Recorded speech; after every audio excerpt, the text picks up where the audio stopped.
So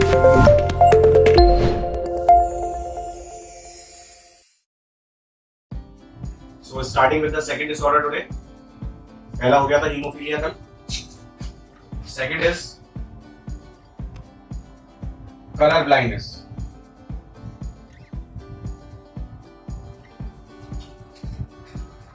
देखिए बच्चों, कहीं पर कुछ भी लिखा हो, लेकिन आपको ये समझना है कि C for colour, C for कोन.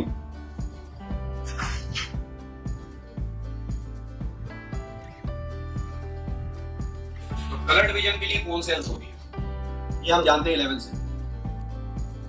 और कोन सेल्स 3 तरह की होती हैं, है ना? शॉर्ट वेवलेंथ, मीडियम वेवलेंथ और लॉन्ग वेवलेंथ के लिए. तो 3 कलर भी उसी हिसाब से बने हुए हैं. You know that blue, green and red, इन्हीं के कॉम्बिनेशन से बाकी सारे कलर्स डेवलप होते हैं. तो कोन सेल्स डिफेक्टिव है कलर ब्लाइंडनेस में, और यहाँ पर तीनों कलर के लिए ब्लाइंडनेस हो सकती है.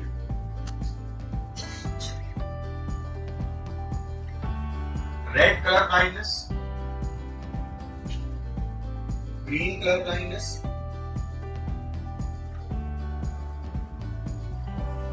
and blue color blindness.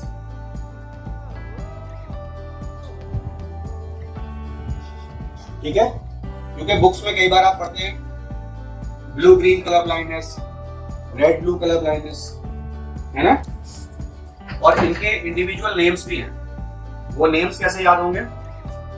पहले तो हम 11th क्लास से ये जानते हैं कि एबनॉर्मल विजन के लिए वर्ड यूज करते हैं ओपिया, मायोपिया, हाइपरमेट्रोपिया. और इनको याद रखने के लिए आपको हाइड्रोजन के आइसोटोप्स के नेम्स पता होने चाहिए, तो आपको याद हो जाएंगे. प्रोटेनोपिया, क्या ये दो आप बना सकते हैं? Let me see if you can make. और वो इन दोनों को मिलाकर के बोलते हैं, रेड ग्रीन कलर ब्लाइंडनेस को मिलाकर के बोलते हैं deuteranopia. Of course this is tritanopia. Blue and yellow basically, ये दोनों इसमें इंक्लूडेड है. येलो के लिए कौन सा नहीं है, लेकिन जो प्रैक्टिकली देखा गया वो देखा गया person is not able to discriminate between blue and yellow. ये तो एक अलग बात हो. अच्छा, अब हमें ये भी मालूम है कि जो कोन सेल्स होती हैं, these are modified neurons, nerve cells हैं. Rod cells and cone cells are modified neurons. ठीक है, और इसकी टेस्टिंग के लिए इशारा कार्ड्स आते हैं. जो मैं कह रहा हूं उसे ध्यान से सुन लीजिए. गूगल करके इशारा कार्ड्स को आप उनकी इमेजेस देख सकते हैं, बट उस पर टेस्ट मत करिए. अरे हमें तो ये नहीं दिख रहा है, हमें तो वो नहीं दिख रहा है. इस पे डिफरेंट पैटर्न्स बने होते हैं इशारा कार्ड्स पे. वो आपको पहचानने होते हैं कि वो कौन सा लेटर है, कौन सा नंबर है, कौन सी फिगर है, कौन सा एनिमल बना हुआ है, क्या बना हुआ है. तो आप ऐसा नहीं कि आप मोबाइल में देखें और आपको लगे अरे हम नहीं देख पा रहे हैं, इसका मतलब हमें प्रॉब्लम है. नहीं, टेस्टिंग प्रैक्टिकली होगी, मैनुअली होगी, in front of the doctor, in front of A qualified practitioner. आप अपने आप टेस्ट मत करना मोबाइल में. रिमेंबर, ये याद रखना है कि Ishihara cards are used to detect colour blindness in presence of a medical practitioner, and that too very very qualified. Colour blindness is just like haemophilia, X-linked but recessive. ठीक है, तो यहां पर मैं जीनोटाइप लिखने जा रहा हूं, आपको पहचानना है. ये रख कर दूं, स्क्रीनशॉट ले लीजिए फटाफट.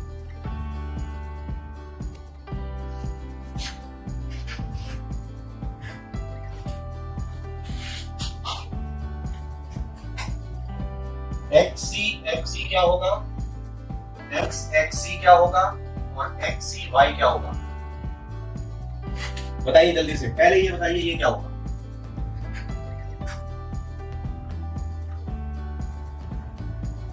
XC बताइए सबसे पहले क्या होगा? और ऐसे क्वेश्चंस में याद रखा करिए कि अगर फिनोटाइप या जीनोटाइप गिवन नहीं है तो उसे नॉर्मल लेते हैं. ठीक है, if an individual is not given, it is taken as normal, considered as normal.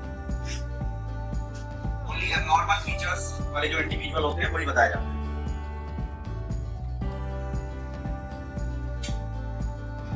XC क्या है बच्चों?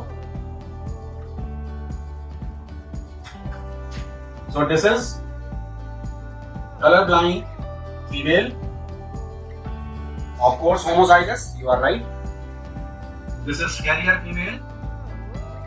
Females are carrier, asymptomatic, and this is diseased male, colorblind male. पहले एक क्वेश्चन करके दिखाइए.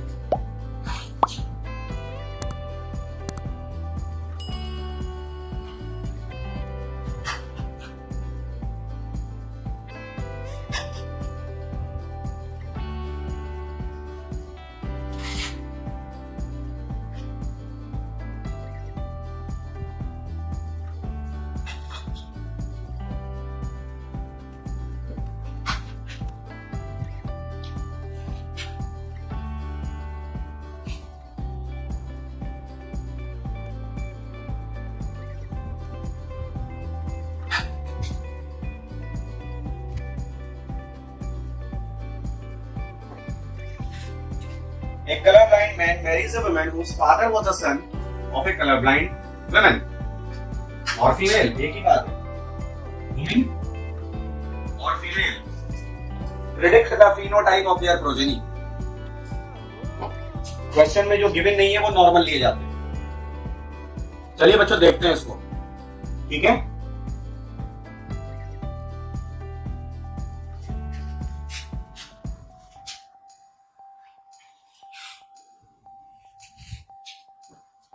बच्चों क्वेश्चन में लिखा है ए कलर ब्लाइंड मैन. ये हो गया कि नहीं? Mary's a woman whose father was the son of a colorblind woman. This is the question. आपने देखा मैंने क्या करा?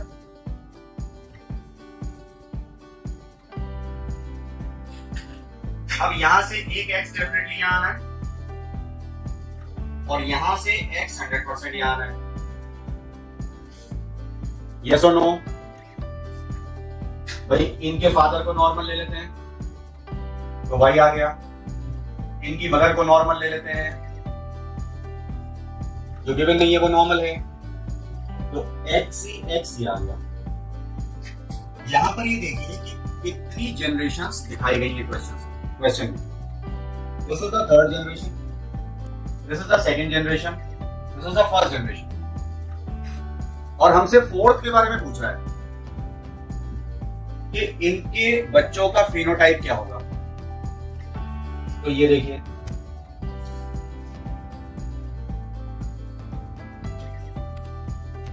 XXC XCY.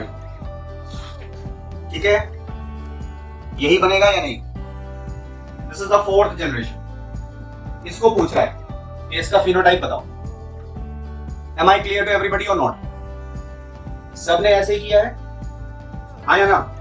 मुझे पता था कि सब लोग कर लेंगे इस सवाल को, क्योंकि जितनी जेनेटिक्स आपने मिली उसके हिसाब से ये बहुत ही नॉमिनल है. ये हो जाएगा XXC XCXC XY XCY. ठीक है, हाँ या ना? इसको बताने के कितने तरीके हैं ये देखिए आप. Just have a look.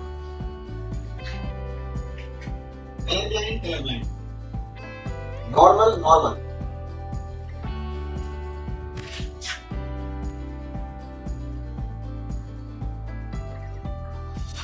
आया ना? कैरियर भी नॉर्मल होते हैं, उनमें कोई सिम्टम नहीं होता, तो दिखने में फिनोटिपिकली तो नॉर्मल है ना. फिनोटाइप ही तो पूछा. तो अगर मैं ये बोलूं कि 50% of the children are colour blind,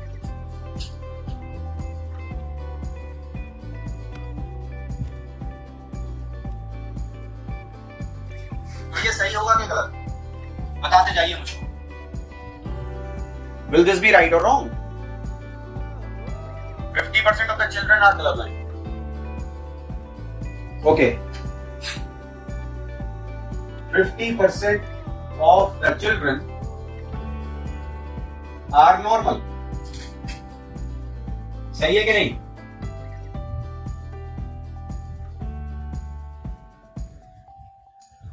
okay.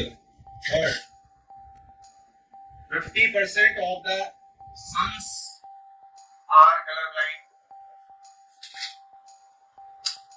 ये थर्ड वाला सही है कि नहीं? 50% of the sons are colour blind.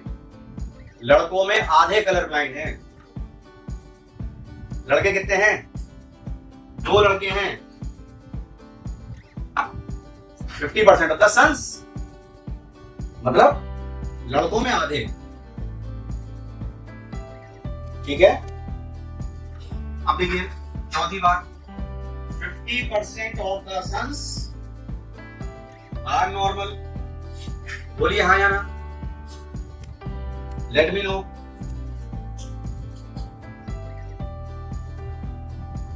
और दिखाओ।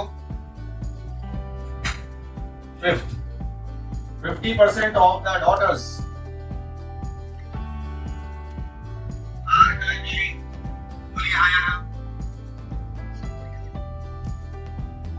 लड़कियों में आधी कलर ब्लाइंड है।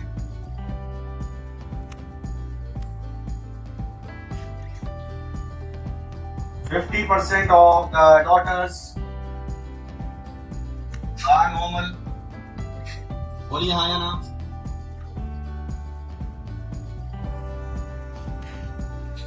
मजा आ रहा है कि नहीं आ रहा है? बताइए, मजा आ रहा है कि नहीं आ रहा है? In how many different forms you can express this? और देखिए,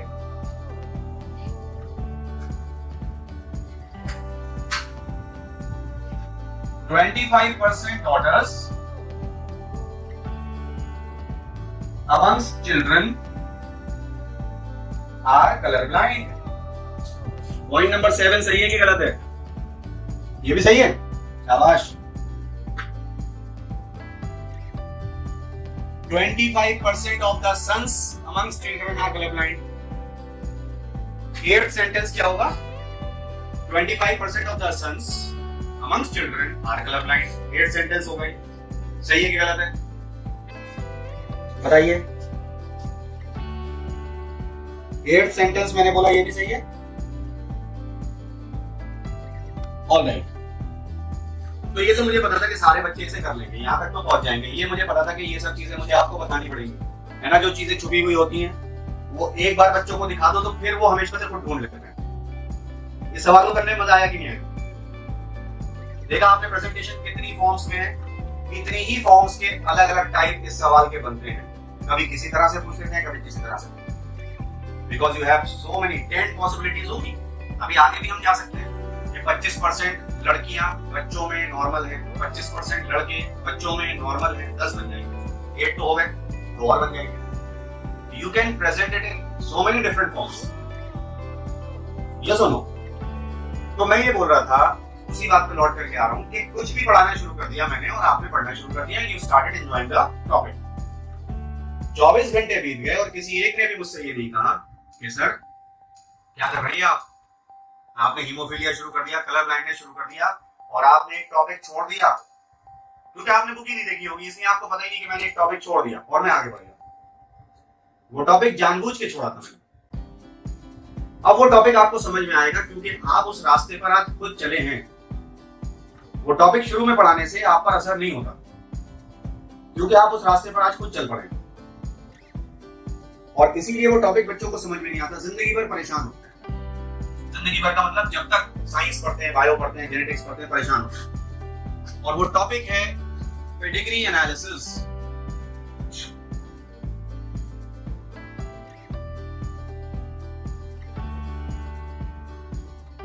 ये टॉपिक तो रह गया और हमने हीमोफीलिया कलर ब्लाइंडनेस शुरू कर दिया।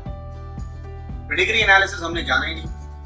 इसलिए नहीं जाना कि आपने ये क्वेश्चन सही करके दिखाया है।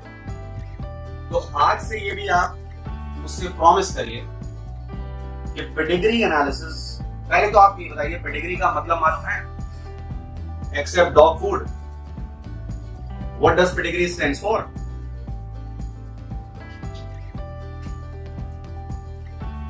क्यों बच्चों? Do you know the meaning of pedigree? Third generation, second generation, first generation. Pedigree means family tree. Hindi में कहते हैं इसे वंश वृक्ष।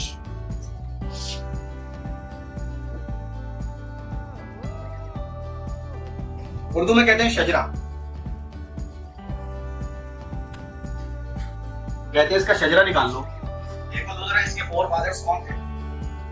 तो बच्चों फैमिली ट्री छोड़ दीजिए, फैमिली ट्री को आप ये बताइए, आपने चैप्टर 5 पढ़ा है 11th में, morphology of flowering plant.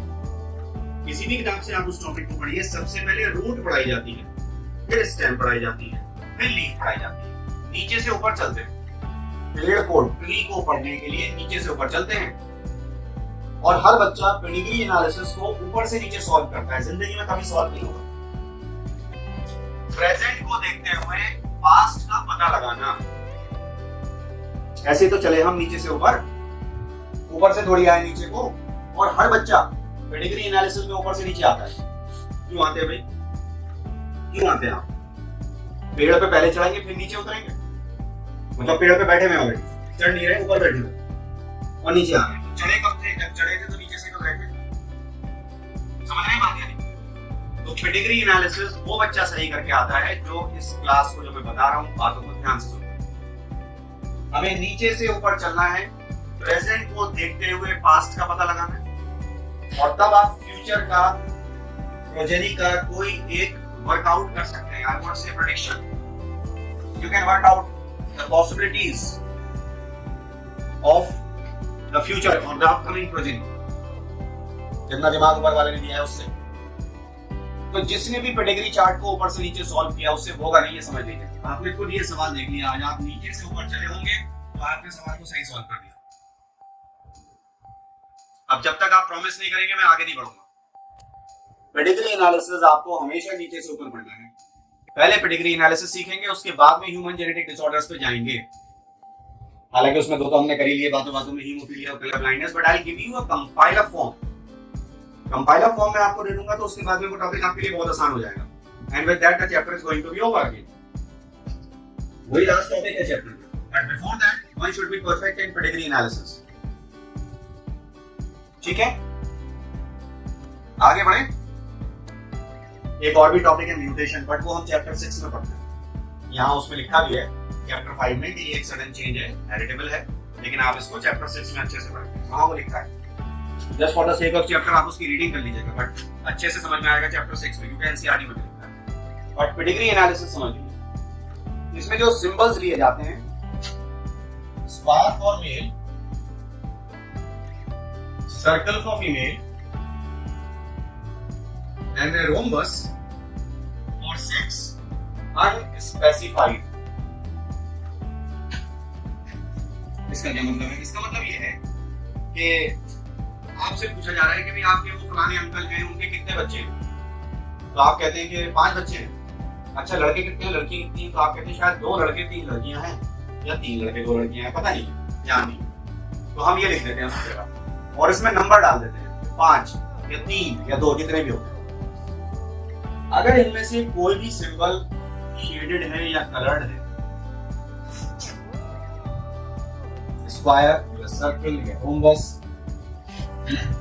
If they are shaded और कलर्ड, ऐसे है या पूरा भरा हुआ है, एम्प्टी नहीं है, तो ये होता है डिजीज इंडिविजुअल।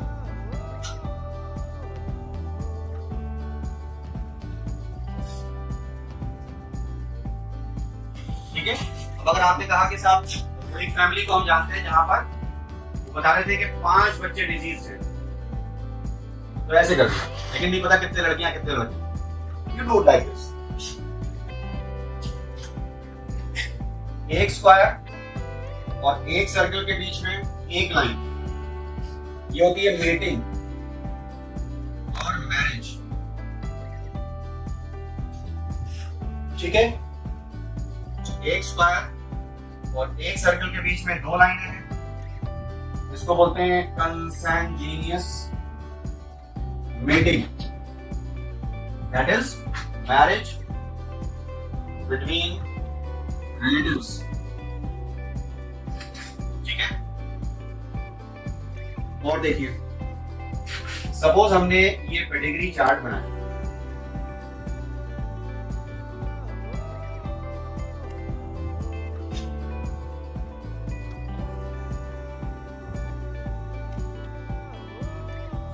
इसमें बच्चों कितनी जनरेशन है? वो ये है सेकंड जनरेशन, ये है फर्स्ट जनरेशन। ये जरूरी होता है पेडिग्री चार्ट में खुद मेंशन करना होगा, वो मेंशन करके देंगे नहीं, आपको खुद मेंशन करना होगा, ठीक है। अब फादर और मदर 3 बच्चे हैं, सबसे बड़ी लड़की, फिर लड़का, फिर सबसे छोटी लड़की। तो अब इसमें ये भी बताना होता है कि सबसे बड़ी लड़की ये है या ये है, किधर से किधर जाना है, which one is the oldest, which one is the youngest. इसके लिए आपको इधर से इधर जाना है, एल्डर मोस्ट, यंगेस्ट। चलते हैं हम लेफ्ट टू राइट, ठीक है, लेफ्ट टू राइट। मैं नंबर नहीं डाल रहा हूं कि ये नंबर 1 है, ये नंबर 2 है, ये नंबर 3 है, फिर तो क्या हो जाएगा, अगर मैंने कहा ये नंबर 1, ये नंबर 2, ये नंबर 3, तो ये 2 लड़के हो गए और 3 लड़कियां हो गई और 1 लड़की और हो गई, तो 4 लड़कियां 2 लड़के हो गए, है ना, 6 बच्चे हो गए। तो ये नंबर अंदर नहीं डालते हैं, अंदर नंबर का मतलब हो जाता है, अब अगर इसमें मैंने डाल दिया तो ये ट्विंस हो जाएंगे और ये ट्रिपलेट्स हो जाएंगे।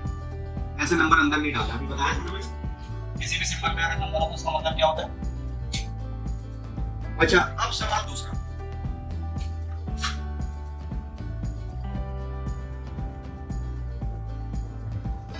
यह है सबसे कॉमन की चीज। अगर आप ये भूल गए तो पेडिग्री का क्वेश्चन गलत ही करके आएंगे। एक तो ये नहीं भूलना है कि नीचे से ऊपर चलना है, और दूसरा ये वाली बात, हमें वही तो पढ़ना है जो हमारे सिलेबस में है, या हम एक्स्ट्रा भी पढ़ के जाएं, ये बता दीजिए। और अगर एक्स्ट्रा का लेवल ग्रेजुएशन का हो, बीएससी का लेवल हो, एमएससी का लेवल हो, तो वो भी पढ़ के जाएगा, है भाई। हमारे सिलेबस में जो पेडिग्री चार्ट्स गिवन है,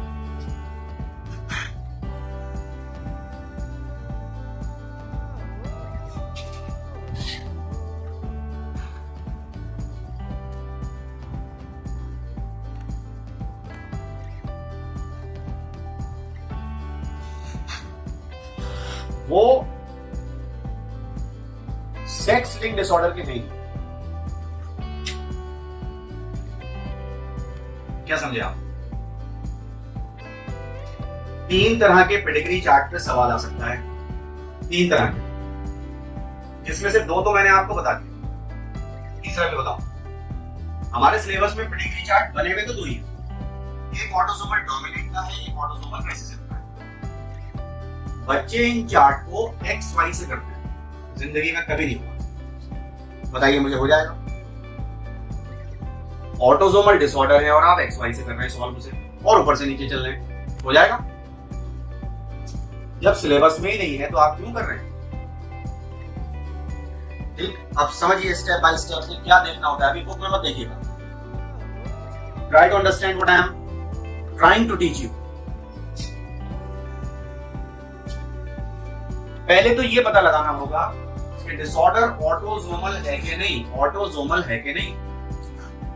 डोमिनेंट और रिसेसिव की बात तो बाद में होगी। तो स्टेप 1 में हमें क्या देखना है? सी ऑल जनरेशंस, जितनी भी जनरेशंस गिवन हो वो सब देखिए, 2 हो, 3 हो, 4 हो, सारी जनरेशंस को देखिए। Both male and females will be diseased। मैंने all नहीं लिखा है, मैंने लिखा सारी जनरेशन में सारे मेल सारे फीमेल डिजीज होंगे, ऐसे नहीं लिखा है। सारी जनरेशंस को देखिए, डिजीज मेल और फीमेल दोनों में होगी, यही पहचान होती है ऑटोसोमल की। आया कुछ समझ में या नहीं? अगर खाली मेल में है या फीमेल में है तो वो सेक्स लिंक है और वो हमारे सिलेबस में नहीं है, ठीक। तो पहले तो ये पता लगाना है कि मेल फीमेल दोनों में है कि नहीं, ये पहली बात है, फर्स्ट थिंग फर्स्ट। दूसरी चीज क्या देखनी है बच्चों? If children diseased, then at least one parent will be diseased. बच्चों में बीमारी है किसी एक पेरेंट को जरूर होगी, ये पहचान होती है डोमिनेंट, ऑटोसोमल डोमिनेंट। बच्चों में बीमारी है तो किसी एक पेरेंट को जरूर होगी। अभी बुक मत देखना प्लीज, फिर आपको आएगा नहीं। बुक को भी मैं आपसे पूछूंगा तब उस हिसाब से देखना। और तीसरी बात क्या देखनी है बच्चों, if no parent is diseased but some children are, तो ये पहचान होती है रेसेसिव की। बच्चों में बीमारी है पेरेंट्स में नहीं, तो ऑटोसोमल रेसेसिव है। बार बार मैं बोल रहा हूं बच्चों में खाली मेल या फीमेल की बात नहीं हो रही। तो ये तो दो चार्ट हमारे सिलेबस में है जो मैं एनसीईआरटी में आपको बताऊंगा, तब आप उसे देखेंगे, अभी मत देखिए। पहली बात, ये दो चार्ट हो गए जो सिलेबस में है। तीसरी पॉसिबिलिटी कौन से चार्ट की आने की है, क्योंकि उसके लिए बुक में एक लाइन लिखी है, एक्स लिंक्ड रेसेसिव, इसका आ सकता है। तब आप एक्स वाई से सॉल्व करेंगे, लेकिन पहचान लेंगे बहुत आराम से। एक जनरेशन दी हो, दो जनरेशन दी हो, तीन जनरेशन दी हो, चार जनरेशन दी हो, पांच जनरेशन दी हो, डिजीज सिर्फ मेल में होगी और मदर को नहीं। Carrier female to male progeny, carrier female to male progeny. आप ये देख रहे हैं कि एक फैमिली में लड़के को बीमारी है, लड़कियों को नहीं है, फादर को नहीं है, मदर को नहीं। तो लड़कियों को नहीं है इसका मतलब ऑटोसोमल नहीं है, सिर्फ लड़कों को है। Carrier female to male progeny, ये लाइन एनसीईआरटी में लिखी है कि एक्स लिंक्ड रेसेसिव डिसऑर्डर ऐसे ट्रांसमिट होते हैं। तो इसका चार्ट आ सकता है अगर आपको सिर्फ मेल शेडेड दिखे, कोई फीमेल शेडेड ना दिखे। पहले क्या चेक करना है, दोनों में है या खाली मेल में। खाली मेल में है तो एक्स लिंक्ड रेसेसिव, और दोनों में है तो ऑटोसोमल है। अब ऑटोसोमल में अगर बच्चों को बीमारी है और पेरेंट में से किसी एक को है तो डोमिनेंट, बच्चों को बीमारी है किसी पेरेंट को नहीं है तो autosomal recessive. I hope it is clear to everybody now.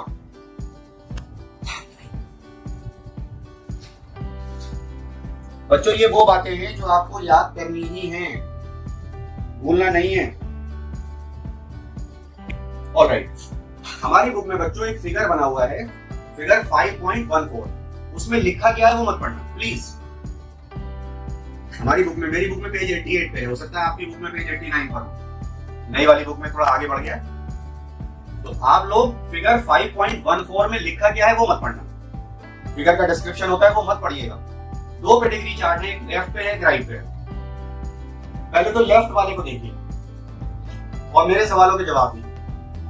मैं नहीं देख रहा, आप देखिए लेफ्ट वाले चार्ट को। पहला सवाल, कितनी जनरेशंस गिवन? कुछ मत देखिए, जैसे जैसे मैं पूछ रहा हूं वैसे वैसे बताइए। फिगर 5.14, दो पेडिग्री चार्ट बने हुए हैं। पहले लेफ्ट वाला पेडिग्री चार्ट देखिए और बताइए कितनी जनरेशंस गिवन है। 3 जनरेशन है, 3। हाँ, एक नीचे बना दी ना तो इसलिए 4 लग रही है। 3 जनरेशन, तीनों जनरेशन में देखिए ये वाली बात दिख रही है कि नहीं, मेल फीमेल दोनों में बीमारी है कि नहीं।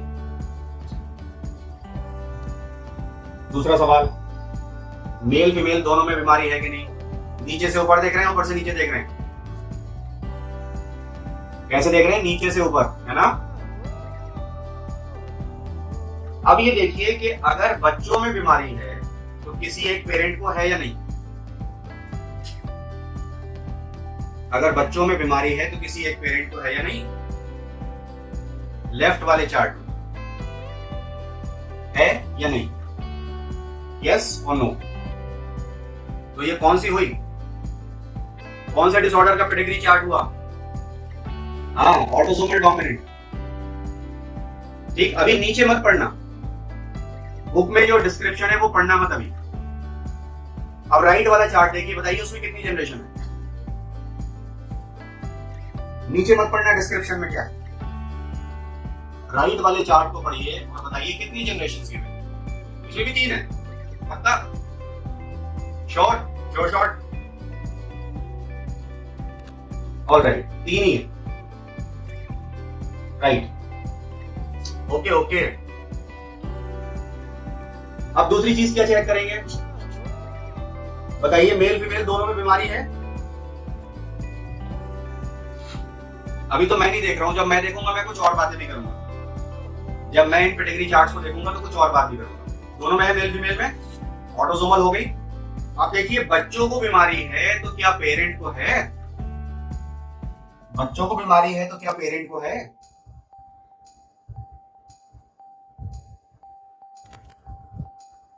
पक्का? शाबाश, आंसर आने शुरू हो गए। ऑटोसोमल रिसेसिव, एक्सपर्ट बहुत जल्दी हो जाते हैं आप लोग, ये बहुत अच्छा लगता है मुझे। हैं? इतनी जल्दी एक्सपर्ट मत हुआ करिए, बस खुश हुआ करिए कि हाँ चीजें समझ में आ गई। Very good, very nice. कल इन्हीं चार्ट्स को मैं अपने तरीके से आपको दिखाऊंगा कि मुझे उन चार्ट्स में क्या दिख रहा है। ठीक, नेक्स्ट क्लास में इन चार्ट्स में मुझे क्या दिख रहा है मैं आपको बताऊंगा। तो बस आपको हाँ या ना करना है, हाँ ना ऐसे करना है, ठीक है? So we'll continue the next class. Take care बच्चों, stay safe.